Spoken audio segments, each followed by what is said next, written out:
বন্ধুরা, আজকে তোমরা দেখতেই পাচ্ছ সারাদিন খুব বৃষ্টি হচ্ছে। আর আমার সোনা বাইরে বৃষ্টিতে বেরোবে বলে কি দুষ্টুমিটাই না আরম্ভ করেছে। তারপরে যে ও গেটটা খোলা পেয়েছে, পালাতে আরম্ভ করতে গিয়েও পড়ে গেল। পড়ে গিয়ে উঠেও দৌড়াতে আরম্ভ করেছে রীতিমতো। ওর মাথায় যাতে জল না পড়ে, ওর যাতে ঠান্ডা না লেগে, তাই জন্য ওর মাথায় আমি একটা প্লাস্টিক পরিয়ে দিয়েছি। আর ওই ব্রাশটা ও খুব ফেভারিট। ব্রাশটা কখনোই হাতছাড়া করে না, ও সারাদিন ওই ব্রাশটা নিয়েই খেলে। ওই ব্রাশটা নিয়েও আনন্দে দৌড়তে শুরু করেছে। ওকে আমি এদিকে নিয়ে আসার চেষ্টা করছি, ও আসবে না, আনন্দে চিৎকার শুরু করে দিয়েছে।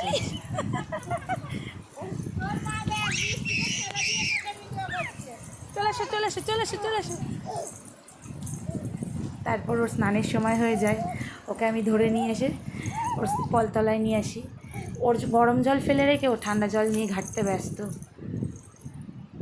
দেখো, ও সারাদিন এইসব দুষ্টুমি করে। ওর দুষ্টুমিগুলো তোমাদের কেমন লাগে? তোমাদের যদি ভালো লেগে থাকে অবশ্যই আমার পাশে থেকে আমার চ্যানেলটি সাবস্ক্রাইব করে দিও, ওর আরও নতুন নতুন এরকম দুষ্টুমি দেখার জন্য। ধন্যবাদ বন্ধুরা।